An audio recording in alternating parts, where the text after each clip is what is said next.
Hi there, Telebait here with another Runeterra deck for you. This time we're taking a look at a Dragon archetype, and the recent buffs to Shyvana made this archetype a lot more viable. She went up from being a 3-4 to a 4-4, so she effectively went from a 3-4, which was a 4-mana Badger Bear, and then she turned into a Ball Elnot when she attacked. So she was somewhere between a 3-mana card and a 4-mana card, a 4-mana, and she was a champion, to a 4-4 and a 5-5 when she attacks, which is just a lot more viable. It's made a big difference. It took her from a really awful stat position. I don't know why she was ever at that stat position, to be honest. It was so clearly awful, to a much better position now. And additionally, the buffs to Eclipse Dragon have also helped out a lot. So Eclipse Dragon is now a 7-7 instead of a 7-5, so you don't get this massive tempo loss when you play him, and then it can allow you to play Aurelion Sol on turn 8 without having that big loss in value, because as a 7-5 body, he often traded badly into most 5-cost units, and that wasn't very good. But now as a 7-7 body, it's a really, really strong body on the board, which your opponent has to deal with. And then they have the threat of that Aurelion Sol coming down the next turn. And because of these recent changes, I thought I'd take another look at my favourite deck archetype, which is the Dragon archetype, using my favourite card, which is the Sky's Descent. So let's take a look at the deck. So going into this deck, what I wanted to do was create a general good mid-range game plan, where the aim is to curve out the units nicely and you fight for the board at all stages of the game. Going into my early units, I run a bunch of challenges in this deck just to help against aggressive decks and help you pick your trades. It's a very combat board oriented deck, so challenger is a really important keyword to have in this type of deck. So I run Fleet Feather Tracker, Dragon Guard Lieutenant, and Laurent Protégé. I did run Fiora in my old version, but I moved towards an Aurelion Sol deck, so I decided to take out Fiora because of that and run Laurent Protégés instead. I also run Bright Steel Protector, and this synergizes really well with the challenger cards. You put the barrier on the challenger units before they attack something, and it just allows you to pick off your opponent's board. And Bright Steel Protector also works really well on defensive turns. It's a very underappreciated use of Bright Steel Protector, that on the defensive turn you can play her on a unit and it just stops your opponent from wanting to attack him, because it's such a bad value for them attacking into a unit with barrier if they have no way to deal with the barrier. For the mid game and late game, that's where the Dragon part of the deck comes in. So I run 3 copies of Shyvana. It's just a very standard Dragon deck. I really like the design of this champion, and the recent buffs have definitely made her a bit more viable. Probably could do it with a bit more, but she's okay as is.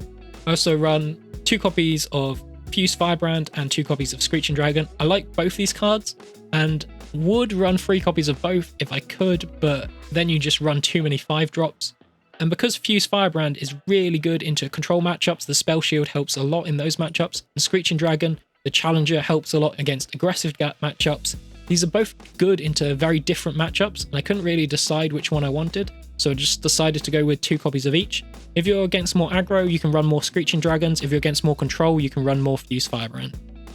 Also run 3 copies of Eclipse Dragon, and the recent buffs to this card has just made it absolutely insane, and the biggest benefactor of the buffs to this card was actually Aurelion Sol, because now you can consistently get Aurelion Sol out onto turn 8. I mean, you could do it before, but Eclipse Dragon was just such a bad tempo play. Now you're getting a 7-7 for 7 mana, so getting Aurelion Sol out on 8, you're not really paying a heavy cost for that, and it's just insane getting Aurelion Sol out early. For combat tricks with the deck, I run Sharp Sight, and I would run Pale Cascade as well, but there's not really enough space for it in this deck, and I decided to go for Sharp Sight instead of Pale Cascade, mainly because of this I can block units with Elusive effect. And I really didn't think it would come in that useful, but the recent rise of Ezreal decks, this is just such an insane counter to Ezreal. Like, it just stops him attacking in whenever you have 2 mana banked, so it's just an insane card against Ezreal decks. For removal, I run Single Combat and Concerted Strike, and these cards are just great removal Demacia cards and should be ran in most Demacia decks in my opinion. I only run 2 Concerted Strikes because I found with 3 it bricked out my hand too often, but there definitely is a decent argument for running 3 Concerted Strikes in this deck. I also run 3 Dragon's Clutch, and this is just a great draw card. 90% of the time I'd say I use it to draw dragons. I rarely ever use it for the +1/+1. I also run 1 copy of Judgment, and I'm not a big fan of one-ofs, but in this scenario I made an exception just because this deck really struggles against aggressive decks, specifically discard aggro I really struggled with, and Judgment is a great counter to that. If you manage to fight well for the early game using all your challenger units and manage to get a dragon on board like Shyvana or Screeching Dragon, you can then use Judgment to completely board wipe their board, and it helps you stabilize in that matchup and can make a big difference between winning or losing against discard aggro decks. Finally, I run one copy of the Skies Descend, and this is just because it has the most sick animation in the game. If you haven't tried this card, I highly recommend trying it out just for the awesome animation. I actually put it as the intro for my video, so you've probably already seen it already if you got to this point of the video. It is just such a sick animation. It is a bit of a win more card, and you probably would have more success if you dropped it for a Concerted Strike or something, but I just can't do it. It's my favourite card, I just can't take it out. For the mulligan with this deck, it is really matchup dependent, and what you're really looking for is just a nice curve. So if you have a 2 and 3 drop in your hand, it's probably worth keeping your 4 drop, but if you only have 4, 5 and 6 drops, you probably just want to mulligan them all away, if that makes sense. But for my general rules, against aggro matchups, I keep Fleet Feather Tracker, Bright Steel Protector, Dragon Guard Lieutenant and Laurent Protege. As I said before, the challenges are just great for being able to clear your opponent's board, especially against aggressive decks, and Bright Steel Protector just gets you that extra value early on. Against control, I can be a bit more greedy. I still go for Fleet Feather Tracker, Bright Steel Protector and Dragon Guard Lieutenant, just to put some early pressure down on the board. But against Ezreal decks, I'd also keep Sharp Sight. I would also keep Herald of Dragons, mainly against any deck which isn't Shadow Isles deck, and Shyvana, so you can start working on a level up condition nice and early. Before we get onto the game review, for my next video, I'm doing another beginner friendly guide, going over the basics of the game. So if you're just starting out in Runeterra, subscribe so you don't miss that next video. And even if you're a more experienced player, there might be something new in it for you to learn. I'm going over unusual interactions and mechanics. So the big one that catches a lot of people out early on is Barrier with Overwhelm. So if there's more mechanics like that which you want to learn about, definitely check out my next video. So for this game we're up against a weird Ez Swain deck which also uses Katarina. You can see how much of each champion he runs because the champion on the left, he always runs more of than the champion of the right. If they're all the same value, they appear in a random order which isn't clear exactly what that order is. But the way the champions are set out here, it suggests he only runs a 1 of Katarina, 2 of Ez and 3 Swain. He could run 2-2-2, but I think it probably makes more sense to run 3-2-1. So for our hand here, what's really important in this matchup is having a way to deal with Ezreal, and the options for that in this deck are Single Combat, Sharp Sight and Concerted Strike. We've got Single Combat here, so I think it's worth keeping the Single Combat just so we can deal with Ezreal quite easily. Given the rest of our hand, I think it's also worth keeping Dragon Guard Lieutenant and Shyvana. It's worth keeping Shyvana on curve against control decks. If I was against a more aggressive deck, I probably would throw away Shyvana here, but for this matchup, I'll definitely keep her. The aim with this deck generally is just to curve out really well. So we've got quite a nice curve here. We missed our 1 drop, but we've got a 2, 3 and 4 drop, so we're in a fairly good position. I'm on it. Plays Eager Apprentice, which is a bit strange. There's actually quite a good play against us here because it gives him a unit and it keeps him the mana to remove whatever we play. There is some temptation to just pass it and not play anything, but his Mystic Shots are always going to get value from proccing spell shields to damaging units for Ravenous Flock, so I'd rather he used his Mystic Shot on my 2 mana unit than to help kill one of my bigger units later on. So I play the 3-2 here, almost as a check to see if he's got that Mystic Shot. He doesn't Mystic Shot it, so that suggests he doesn't have it in hand. So for our turn, we could keep some mana up to use Sharp Sight to protect our 3-2 from anything. But if we use the Sharp Sight, we'd have to attack in and hook the 2-1, so the Lieutenant would be back on 2 health again, which is no difference from us playing the Protege and using the Protege to keep the 2-1 anyway, so there's no benefit to saving mana for Sharp Sight here over developing. Break their spirits and their swords. He plays the House Spider, and here we just set up the trades to be as effective as possible. He uses Static Shot to kill our Lieutenant, and again, I'm fairly okay with that. That's another spell he could use to trigger Ravenous Flock on one of our bigger units, and him using it on our smaller units, I'm very happy with.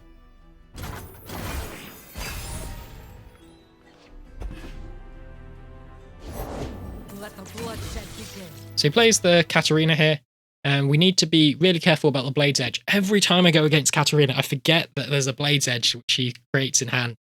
It makes sense to play Shyvana here just to use our mana. There's no reason we'll be using any of our combat tricks. We could use something like Single Combat to deal with the Katarina, but if we use single combat, he's just going to Blade's Edge our 2-1, and that'll be really bad. We could use single combat and sharp sight, but at that point we're committing so much to kill his Katarina, and that's really inefficient. So just makes sense to play Shyvana. Fire and fury burn in me. He attacks in, and it's worth considering whether to block or not, because our 2-1's dead to the Blade's Edge anyway. But if we don't block, he has to use the Blade's Edge on the 2-1 and another spell to damage Shyvana, and then could use Flock to kill Shyvana. So I'd rather he use the Blade's Edge on the 2-1 and I take the free damage. Everything.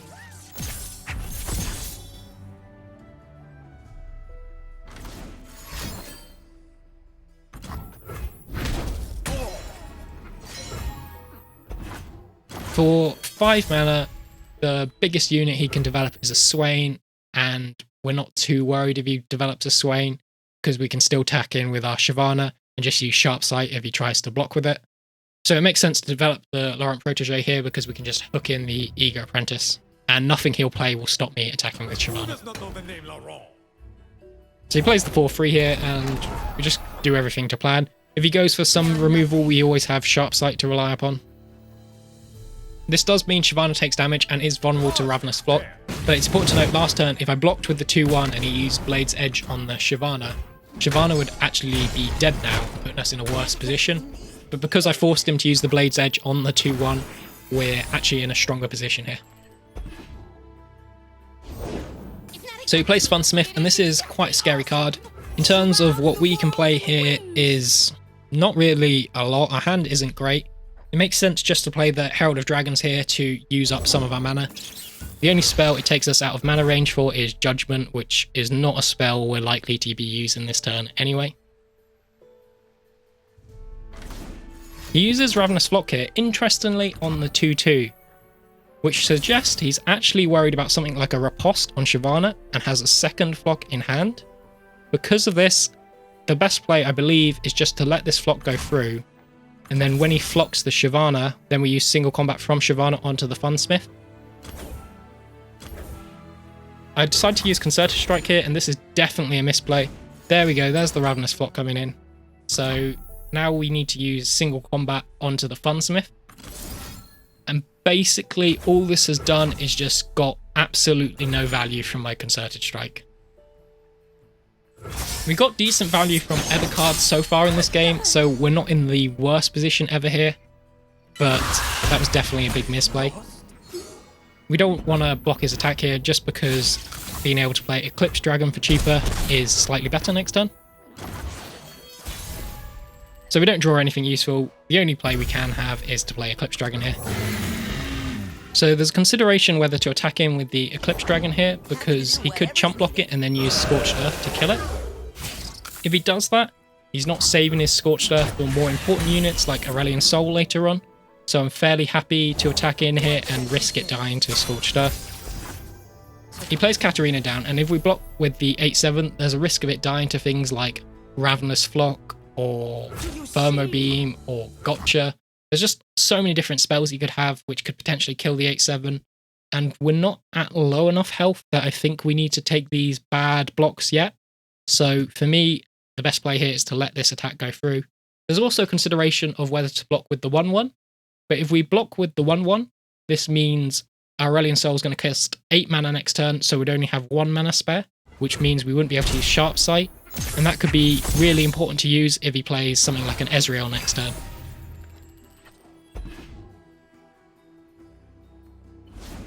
So he uses Colin Strike to kill the 1-1 here, but you can see that's the card he just drew because Katarina is now the top card in his hand. So this means he didn't draw an Ezreal, and I'm assuming he would have played an Ezreal already by this point if he had it in hand.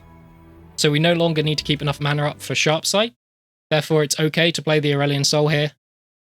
So for the Invoke here, it's really important to pick the right card. The Immortal Fire is really good into Ezreal because it's elusive, but if he draws Leviathan into Swain, then that puts us in a really bad position if we don't have the Supernova. And something like Living Legends is just a bit too slow for my liking here. It would be great if we had a good way to level up Aurelion Soul, but we have no more units in hand and we're only at 18 attack with the units we have currently on boards, so it's probably too slow going for Living Legends here. So the best pick is Supernova.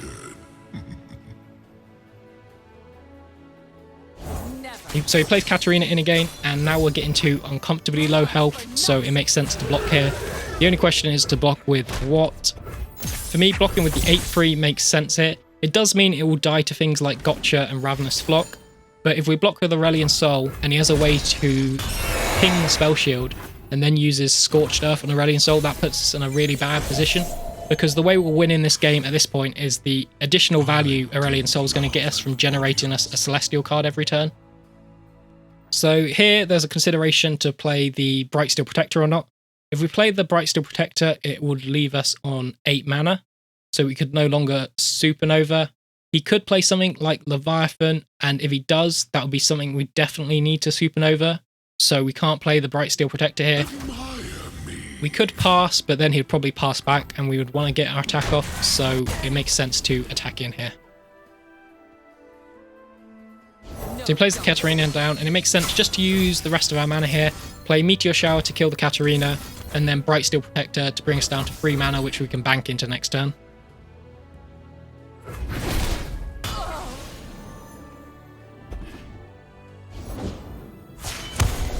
Empire above all. Born a patrician, I became a soldier.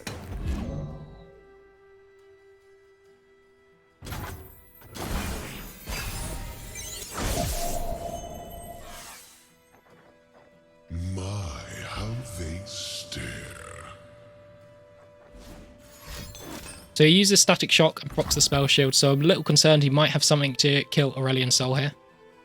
The question is, what do we play here? We still have a Swain blocker, which is good, and if he attacks him with all his units, we could use Judgment onto the Bright Steel, which would kill all his units. However, he could have some removal for the 3-2, but then we could just use something like Sharp Sight. So there's no need to use Supernova at this moment, so it makes sense just to develop more here. So he uses Tri-Beam, and we'd have to use both Sharp Sights to keep the 3-2 alive, which just isn't worth it, because it would take us out of Supernova range. So here there's 2 lines of play which are viable. We could either go for a Sharp Sight Judgment play, or a Supernova play, and block the rest of the units and take some damage. If we go for Sharp Sight and Judgment, he'll probably attack in with his Scout units, and we'll have to block the 1-1, because if we block the 2-4 and used Sharp Sight, the 1-1 would become a 3-3 and would take more damage. So it makes sense to block the 1-1 and use Sharp Sight. So it would go down to 5 health, and our Fleet Feather Tracker would be 4-2. So then if he has something like Thermo Beam or Ravenous Flock in hand, he could kill our 4-2 and then attack in and win. So I'm not a big fan of that line. The better line, in my opinion, is to use Supernova on the Swain and the 2-4 here, and then use the Fleet Feather Tracker to block the 3-3 when it attacks in. Interestingly, he attacks in with the Scout unit early, which is a bit strange. Because he's done that, we're just going to use Sharp Sight and block.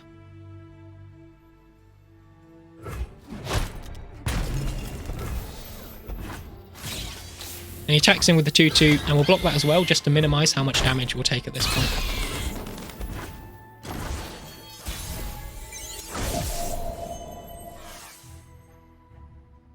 We didn't draw any units we can play, so it just makes sense to open attack here since we can't develop. Here he plays House Spider, and it makes sense just to use the Meteor Shower to be mana efficient and clear out some of his units. We're a bit afraid of how wide his board is getting.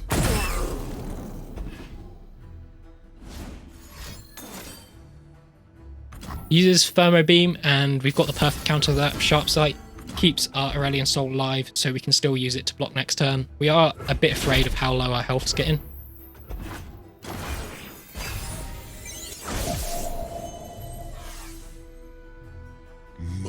We draw Concerted Strike, which is actually a really great card here.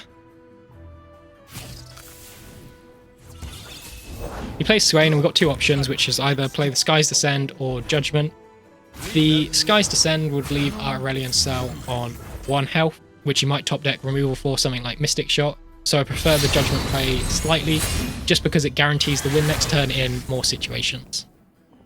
And he surrenders, so that's GG. That's all for this video. If you enjoyed the video or the deck, please hit that like button. I upload every Wednesday, so subscribe to make sure you don't miss my next video. Until next time, thanks for watching, and have a good day.